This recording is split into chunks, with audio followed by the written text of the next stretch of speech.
गोविन्दाय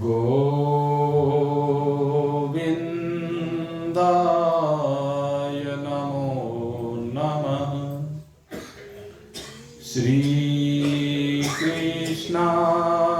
वयं नुमः। नारायणाय नमोस्तुते।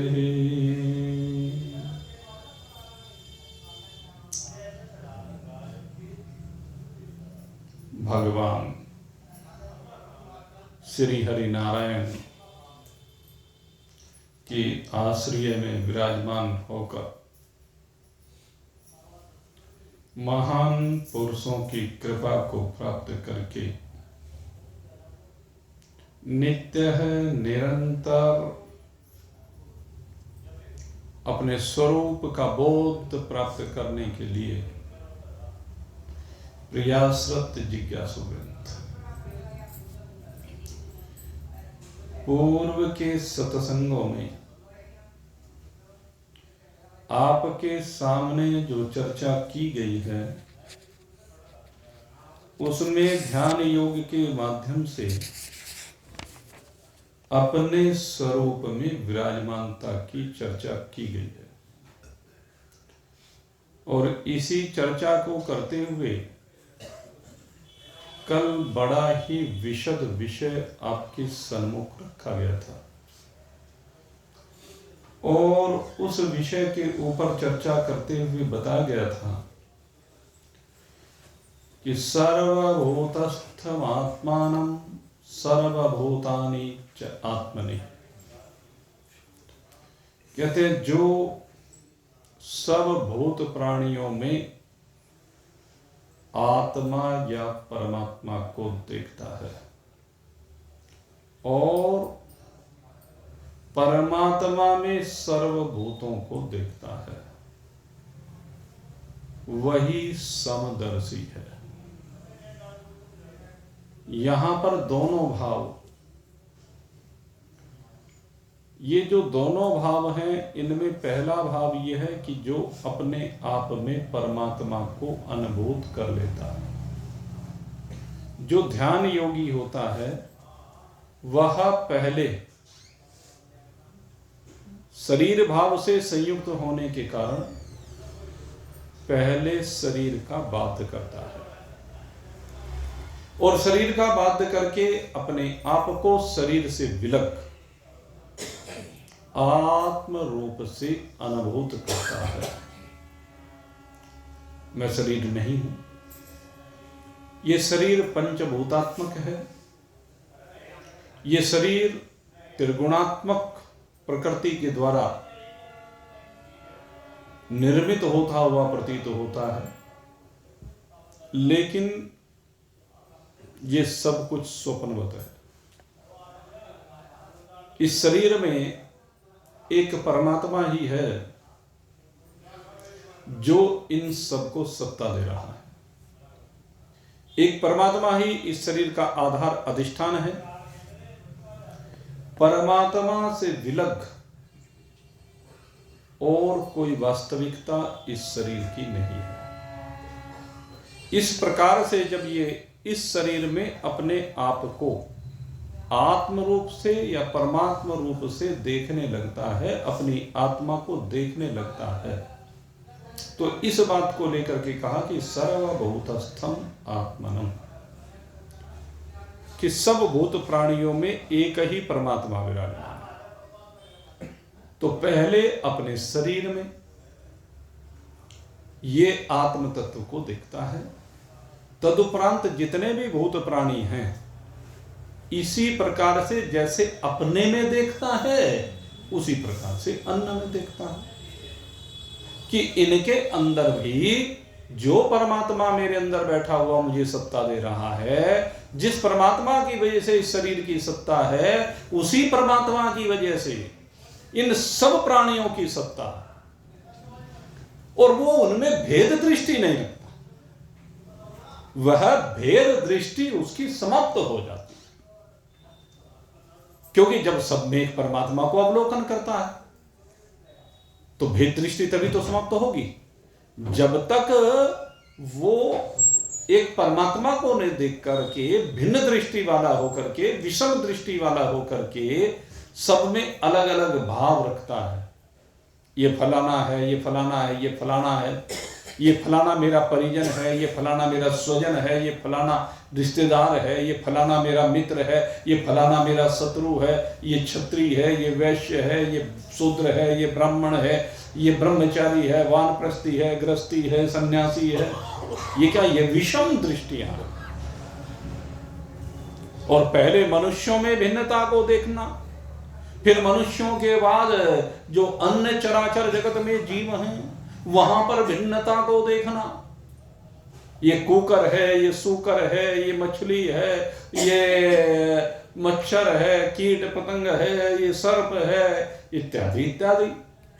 पशु पक्षी कीट पतंग जलचर नभचर थलचर जितने भी प्रकार के 83,99,999 अन्य शरीर हैं, उनको एक तो यह है कि उन सबको अलग अलग रूप में देखना।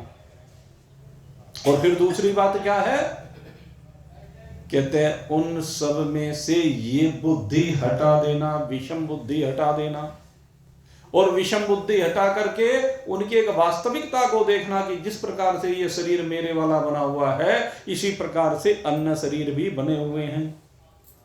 जिस प्रकार की प्रकृति से मेरा शरीर बना है, उसी प्रकार की प्रकृति से अन्य शरीर भी बने। भगवान ने जो ये संरचना की है, सब शरीरों की संरचना भगवान ने 3 गुणों और 5 भूतों को लेकर ही की है। वो अलग बात है कि किसी में सतोगुण की प्रधानता है, किसी में रजोगुण की प्रधानता है, किसी में तमोगुण की प्रधानता है। तीनों गुणों की प्रधानता अलग अलग प्राणियों में अलग अलग समय पर अलग अलग देखने को आती। एक ही प्राणी किसी समय सात्विक गुणों से संयुक्त हो जाता है और वही प्राणी कुछ ही देर के बाद राजसी गुण से संयुक्त हो जाता है या फिर तामसी गुण से संयुक्त हो जाता है।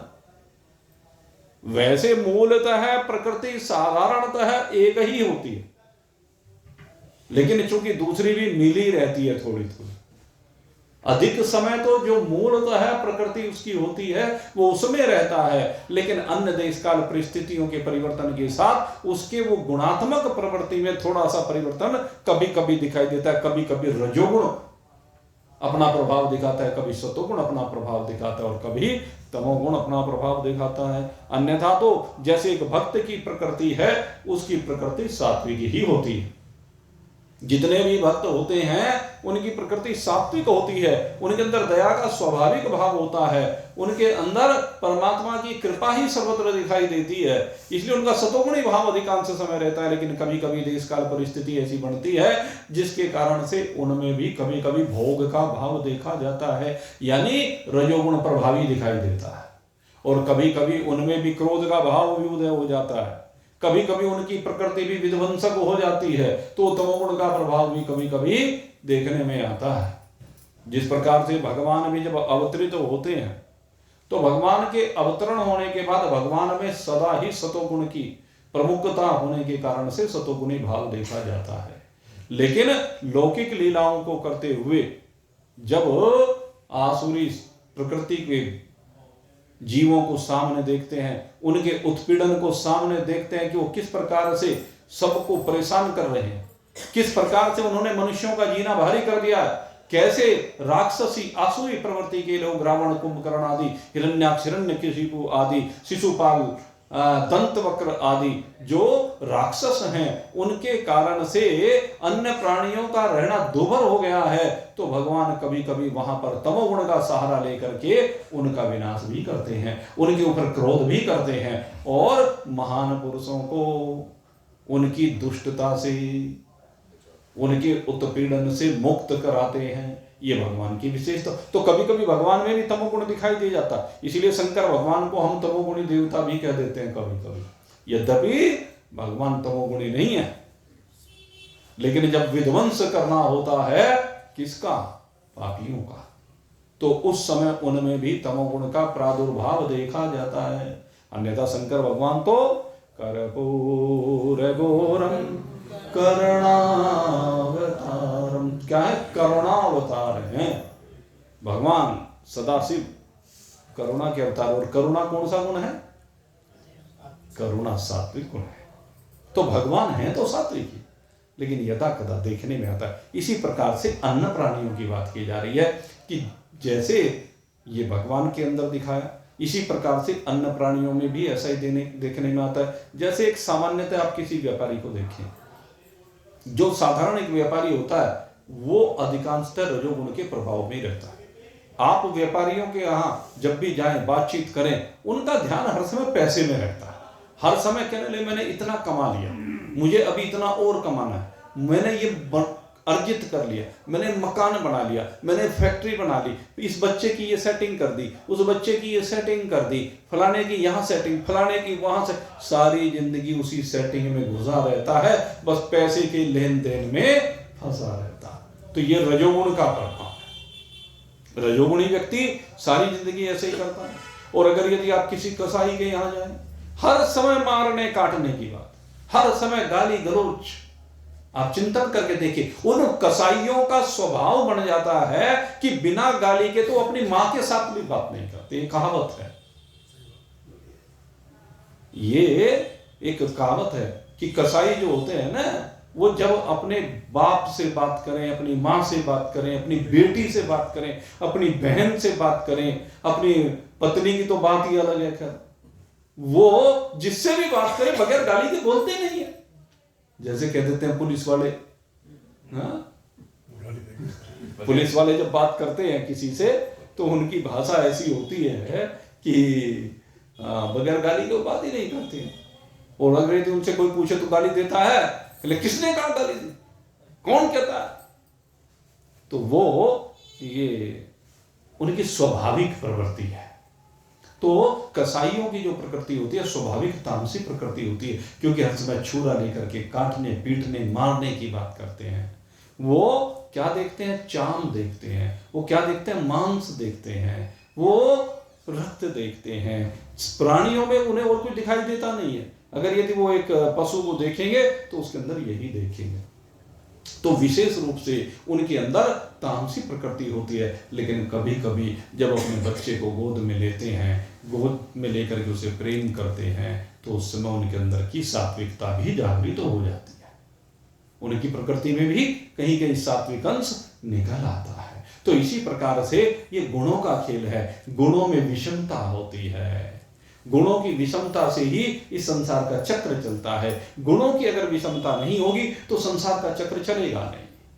तो कहते हैं कि जितने भी प्रकार के प्राणी हैं संसार में, जितने भी प्रकार की सृष्टि भगवान ने बनाई है, उन सब में क्या क्या 3 गुणों का विभाजन करके भगवान ने संसार को बनाया है। और उसके बाद कहते हैं भूतों की उत्पत्ति करके सबके अंदर वही मिट्टी लगाई है।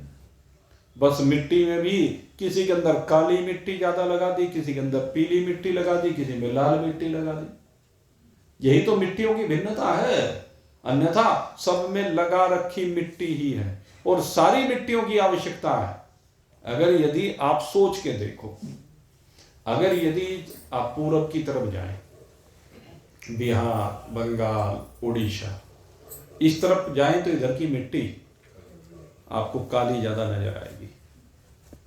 अब मिट्टी तो काली है, लेकिन अगर यदि चिंतन करके देखें उस मिट्टी के बगैर काम चल जाएगा क्या? जितना भी लोहा निकल करके आता है वो सारा उसी से निकल करके आता है। वहां लोहे की प्रचुरता है, इसलिए जो है वहां की मिट्टी भगवान ने काली बनाई।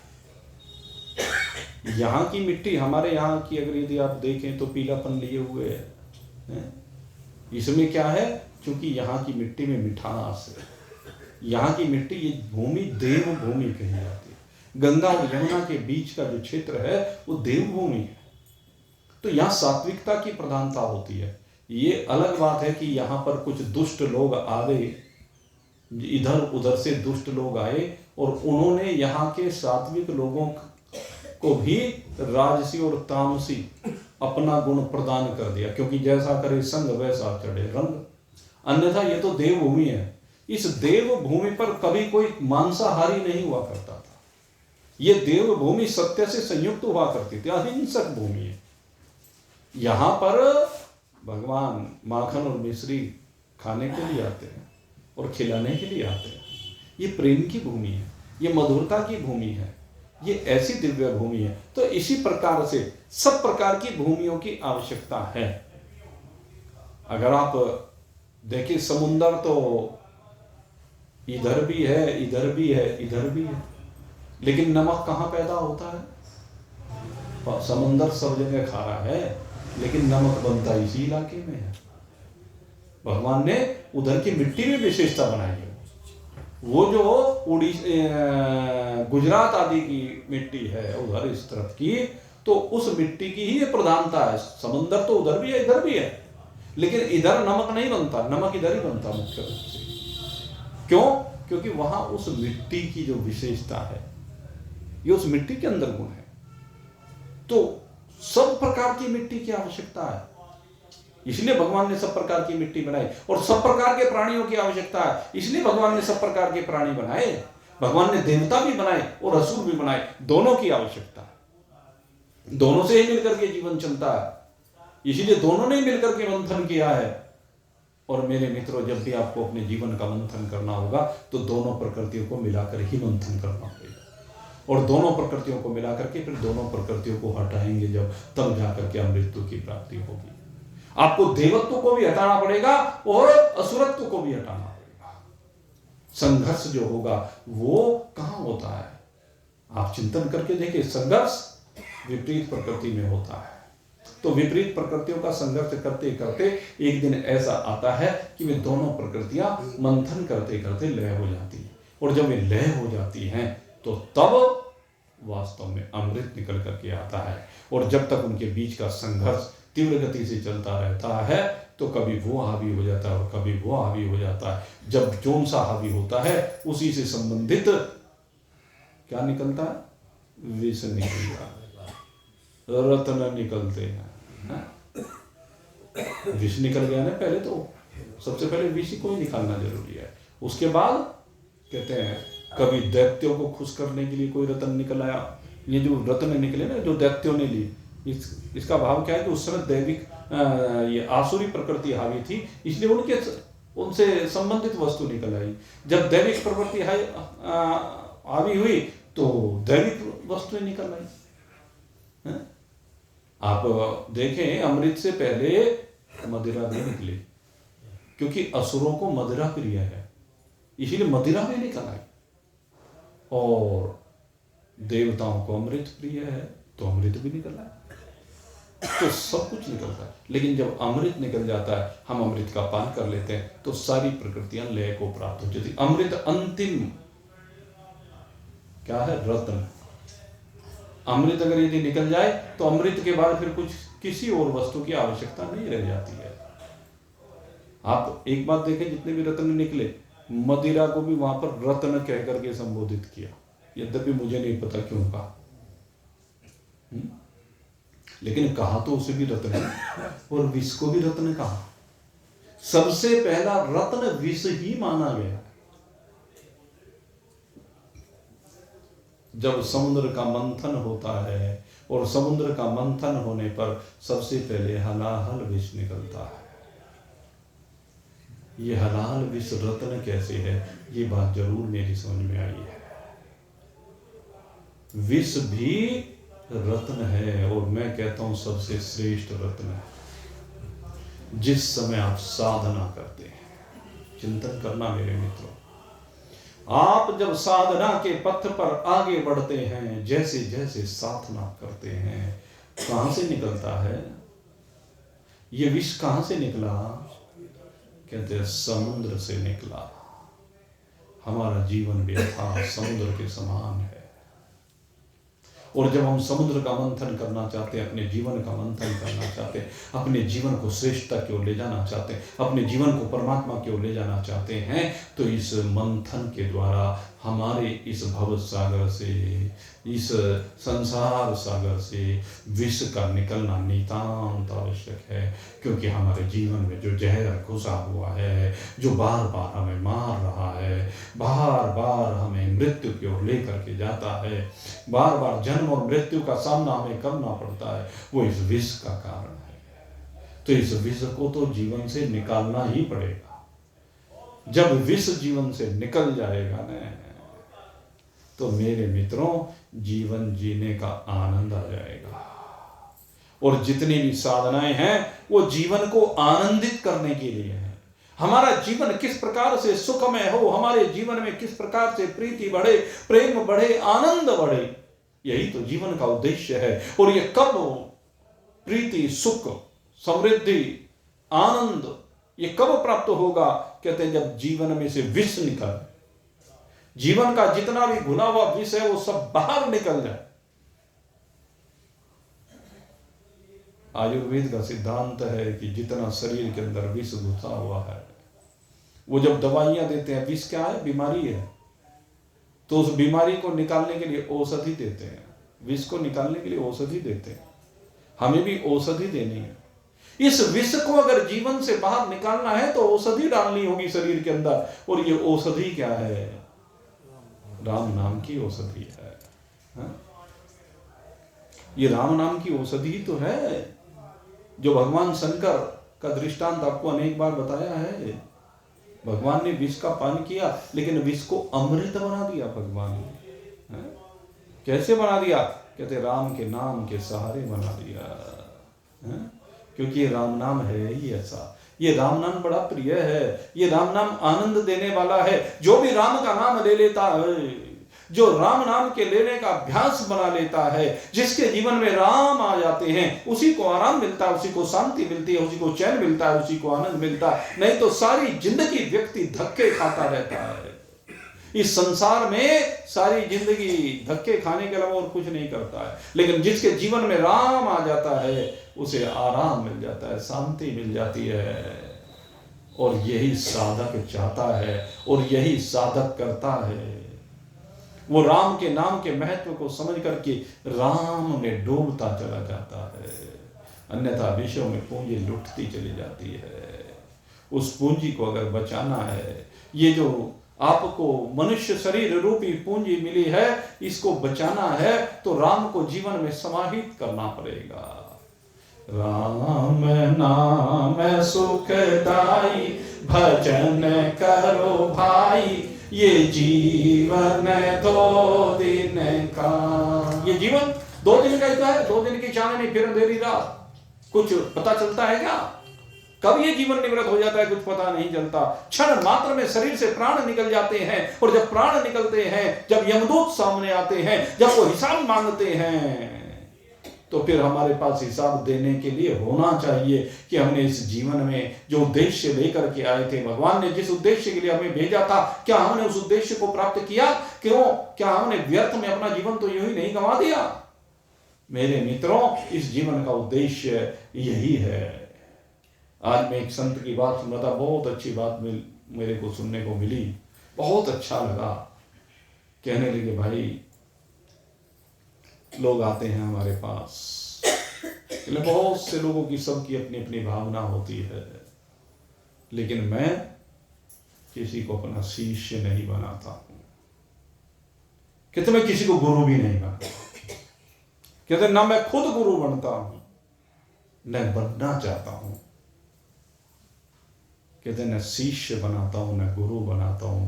मैं तो ये चाहता हूं कि सब संत बन जाए।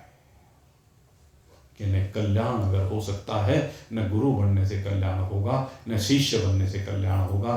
कल्याण जब भी होगा वो संत बनने से होगा।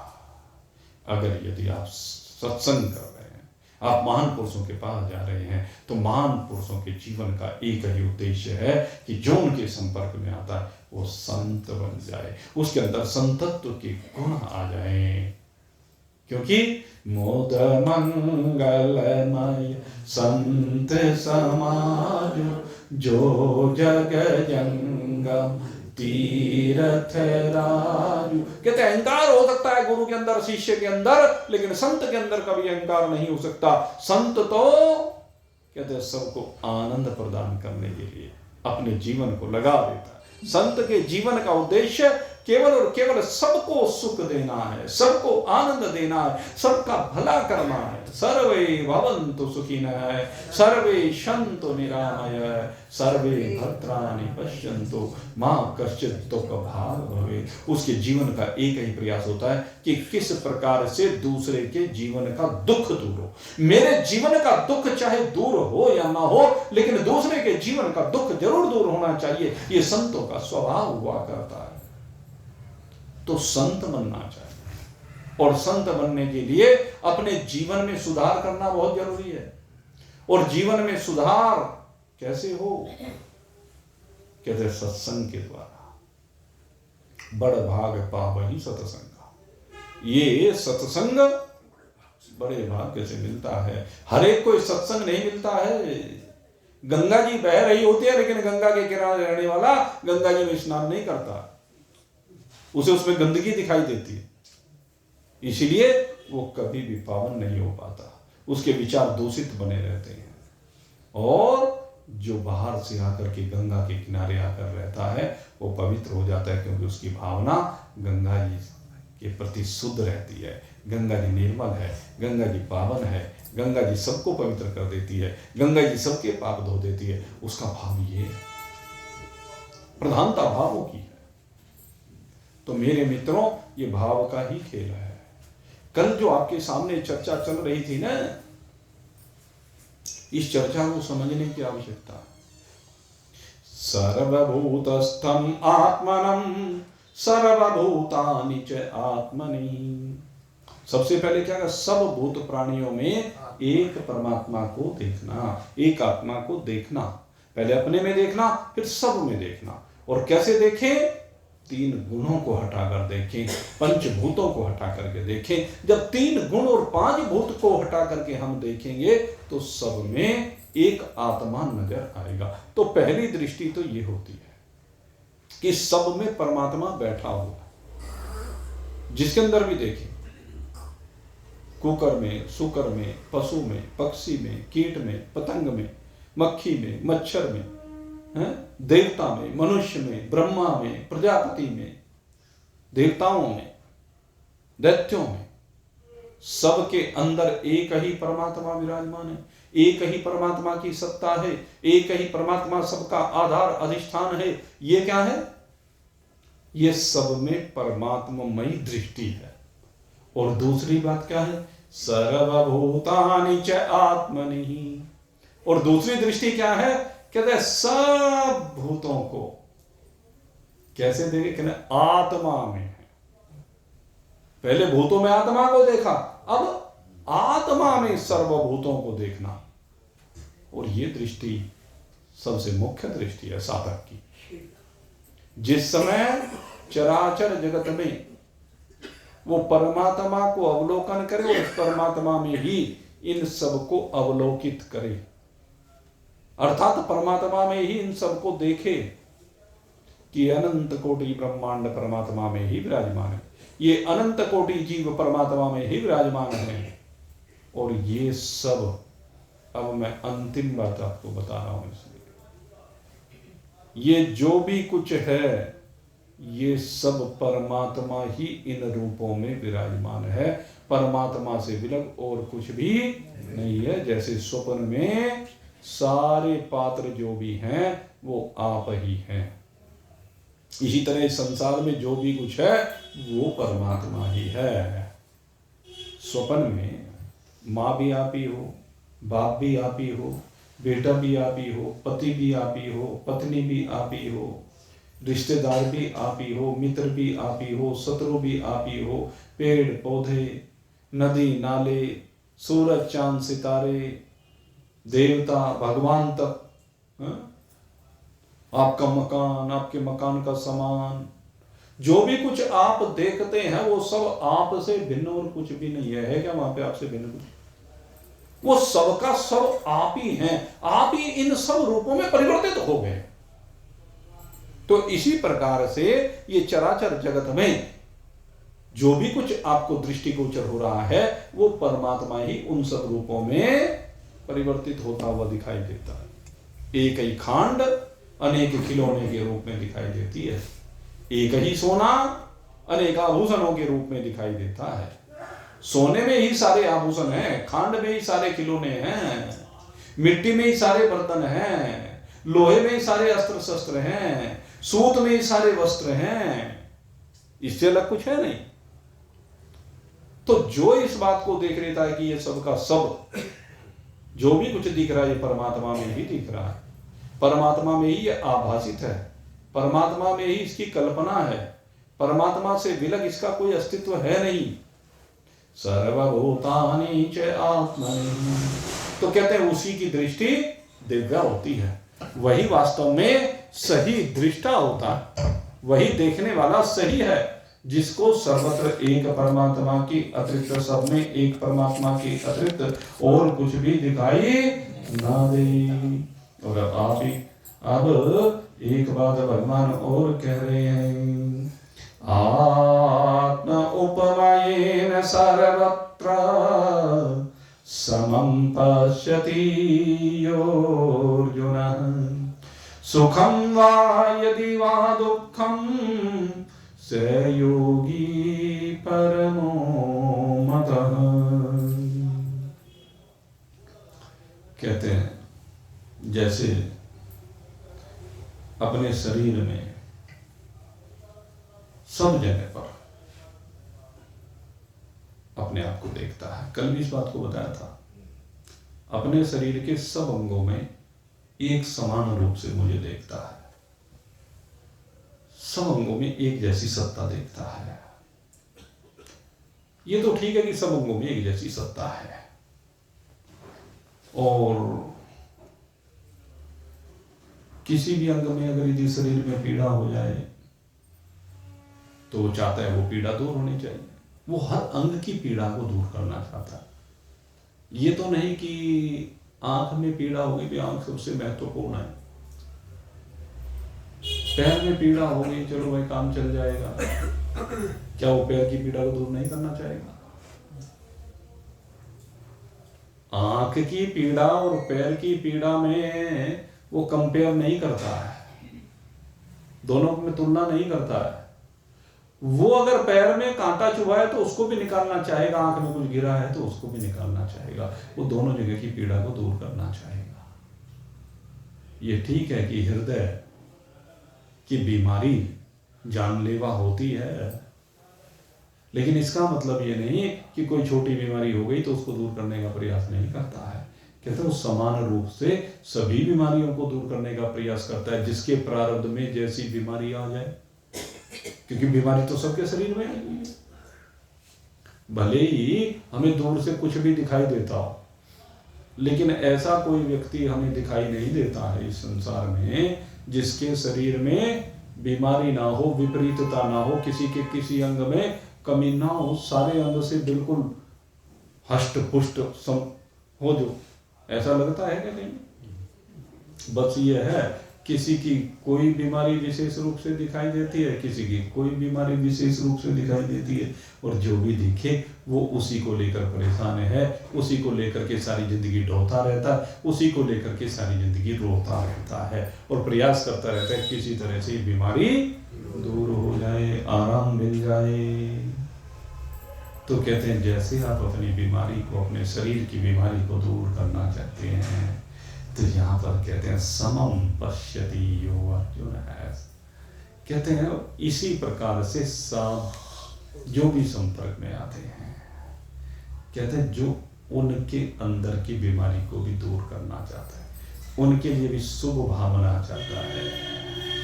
जैसे मेरे शरीर के अंग की बीमारी दूर हो, ऐसे दूसरे के शरीर की बीमारी भी दूर हो। तो ऐसा यहाँ पर भाव व्यक्त किया जाता है कि वो चाहे किसी भी वर्ण का हो, किसी भी आश्रम का हो, किसी भी देश में हो, किसी भी वेश में हो, किसी भी संप्रदाय का हो, कहते वो इस चीज को नहीं देखता कि ये कौन है। जो संत होते हैं उनका हृदय सदा उनके दुखों को दूर करने का रहता है, सबको सुख पहुंचाने की उनकी चेष्टाएं होती है। और कहते हैं जैसे अपने शरीर के अंगों का दुख दूर करने के लिए समान प्रकार की चेष्टा होती है, अंगों में कोई भेद दृष्टि नहीं रहती है। हाँ, एक बात जरूर है, देखिए अंगों में वैसे तो भेद दृष्टि नहीं है दुख दूर करने के लिए, लेकिन क्या है, वृत्ति भेद अंगों में भी होता है। अब जैसे मान लीजिए हाथ है, पैर है, मुख है, सारे अंगों को हम देखें। मान लीजिए हम साधारण रूप से बैठे हुए हैं रोज घर में, आप हाथ से खूब स्पर्श होता है, आपको खाना खाना है, हाथ धोए, उसके बाद खूब हाथ, उसके बाद भी हाथ पर हाथ रखा जाए खूब, तो फिर धोते हो क्या हाथ को? एक हाथ को दूसरे हाथ का स्पर्श हो जाए तो धोते हो क्या? लेकिन वही हाथ पैरों से स्पर्श हो जाए, तलवों पर लग जाए, सोचें तो क्या हाथ धोएंगे कि नहीं धोएंगे? अगर हाथ पैरों पर लग जाए तो धोना पड़ता है कि नहीं धोना पड़ता है? तो एक ये भेद दृष्टि अंगों को लेकर के, ये भेद दृष्टि तो रहेगी।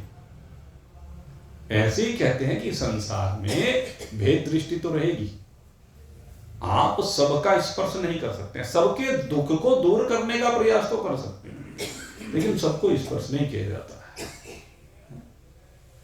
आप प्रयास करें, एक सूकर एक गड्ढे में गिर गया, आप गड्ढे में से उसे निकालने का प्रयास तो करेंगे, लेकिन यह भी प्रयास आपका रहेगा कि सूकर को स्पर्श, तो ये भेद तो बना रहेगा,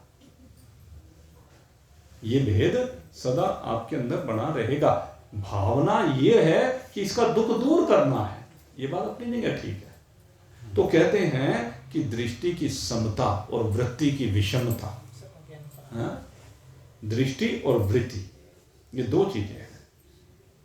दृष्टि सब में सम होनी चाहिए। दृष्टि सम के मतलब है कि सब में एक परमात्मा वाली दृष्टि, ये जो सब में परमात्मा को देखना है, ये तभी तो दुख दूर कर सकते हैं। जब अगर ये सब में परमात्मा नहीं दिखाई देगा तो दुख दूर करने वाली बात कहां से आएगी? आ ही नहीं सकती। सब में अपने को देखोगे तभी तो उनका दुख दूर करने की बात आएगी। लेकिन जैसे हाथ से पैर को भोजन करते हुए स्पर्श नहीं किया जा सकता, उसी प्रकार से हाथ से सूकर को स्पर्श नहीं किया जाता।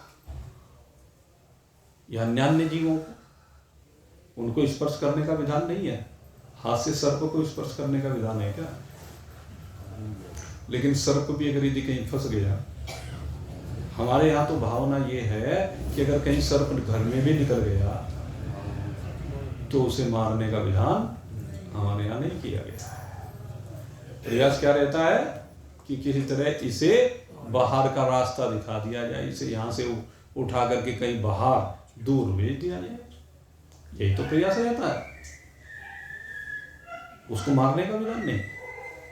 तो ये दोनों भाव, एक वृत्ति है एक दृष्टि है। शास्त्र कहता है कि दृष्टि सम होनी चाहिए, दृष्टि में सब में एक परमात्मा दिखाई देना चाहिए, लेकिन वृत्ति देश काल परिस्थिति के अनुसार जैसी आवश्यकता है उसके अनुसार आपकी वृत्ति होनी चाहिए। एक भिखारी दरवाजे पर आ रहा है, दीनहीन व्यक्ति दरवाजे पर आ रहा है, उसको भोजन देने का आपका दायित्व बनता है, क्योंकि उसमें भी परमात्मा बैठा हुआ है। लेकिन उस भिखारी को आप अपने घर में नहीं रख सकते, रखेंगे क्या? भिखारी को घर में रखने का विधान नहीं किया गया। हाँ, कहीं अनाथालय है उसमें तो रखवाया जा सकता है, अनाथालय में रखवा सकते हैं, लेकिन उस भिखारी को अपने घर में नहीं रखा जा सकता। एक नौकर है, नौकर से काम लिया जाता है, काम लेते हुए उसके प्रति सहानुभूति का होना अलग है, दुख में सुख में उसको सहयोग करना अलग है, लेकिन नौकर से नौकर का ही काम लिया जाएगा, अकाउंटेंट से अकाउंटेंट का काम लिया जाएगा। अपने यहाँ जितने भी कर्मचारी हैं उनसे जिससे जैसा आवश्यक है वैसा काम लिया जाएगा। मान लीजिए हमारे पास शिक्षक है अनेक, अब हम शिक्षक से कोई चपरासी का काम थोड़ा ना लेंगे, शिक्षक से चपरासी का काम नहीं लिया जा सकता है। शिक्षक से शिक्षक का काम लिया जाएगा, चपरासी से चपरासी का काम लिया जाएगा, सफाई कर्मी से सफाई कर्मी का काम लिया जाएगा। और इमरजेंसी की बात यह है भाई, किसी को कुछ भी करना पड़ सकता है, वो इमरजेंसी। आपत्ति काले मर्यादा नास्ति, आपत्ति काले मर्यादा नास्ति। आपत्ति काल में कोई मर्यादा नहीं होती है। आपत्ति काल में तो भाई किसी को कुछ भी करना पड़ सकता है। आपको स्वीपर का कार्य अपने आप भी करना पड़ता है, रोज करते नहीं करते, घर में कौन नहीं करता। डॉक्टर ना मिला कंपाउंडर से क्या तो ये एक स्वाभाविक बात है।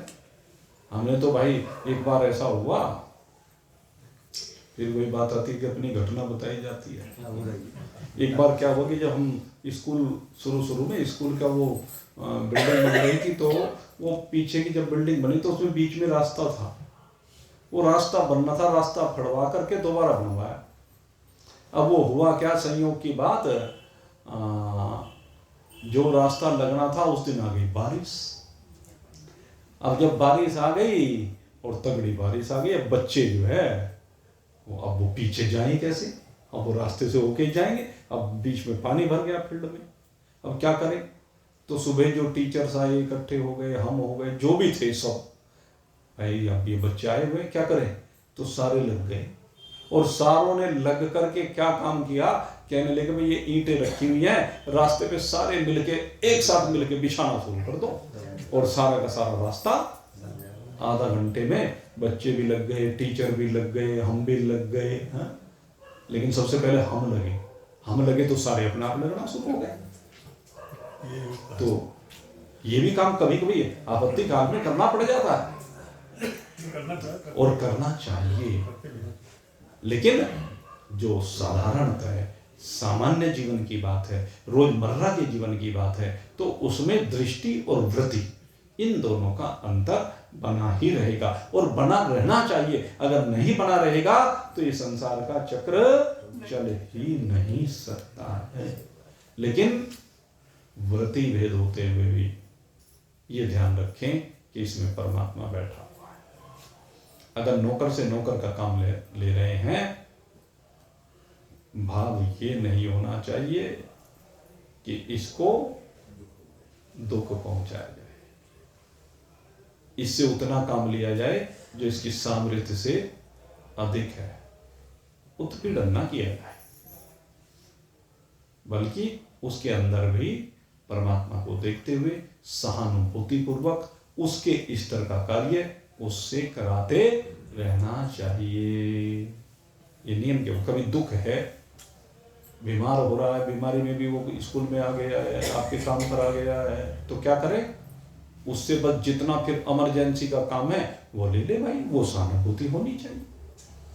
तो ये दृष्टि और वृत्ति, और हम वृत्ति को एक तरफ कर दें, ये जो हम शास्त्र की बात कर रहे हैं, यहाँ पर हमें दृष्टि की प्रमुखता चाहिए। दृष्टि की प्रमुखता के ऊपर यहाँ पर बल दिया गया, क्योंकि सब में एक परमात्मा को देखना, सब में एक परमात्मा के अतिरिक्त आपको और कुछ ना दिखाई दे। तो इस प्रकार का भाव कहते हैं इन अनेक श्लोकों में भगवान ने व्यक्त किया है। कहते हैं जो सबके दुख को अपना दुख समझ करके उसको सुख पहुंचाने के लिए कार्य करता है, स योगी परमो मतः, उसे ही परम योगी माना गया है।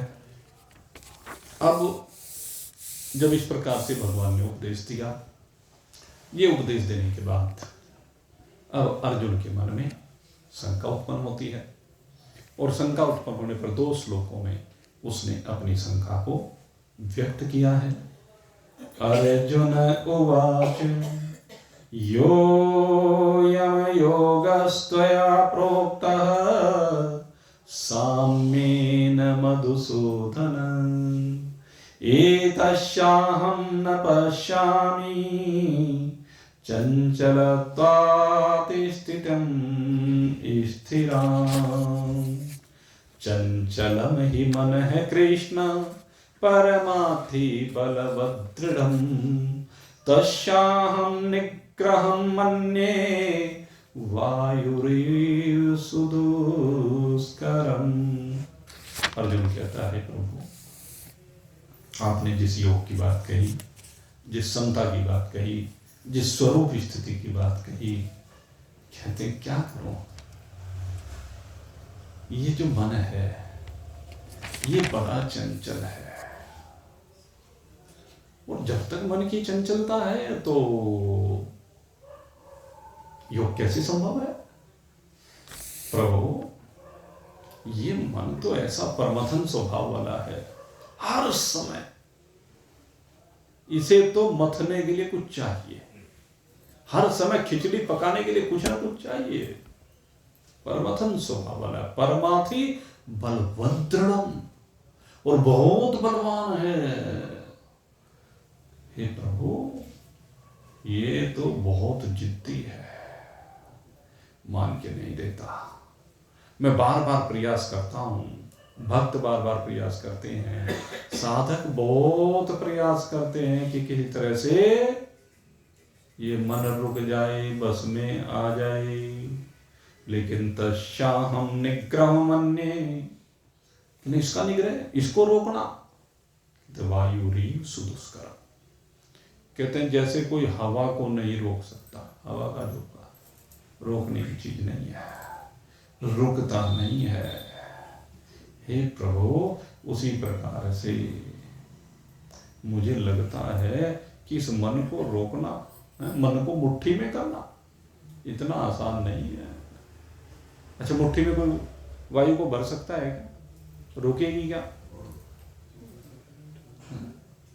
अंजलि में जल भर करके लाते हैं, रुकता है क्या?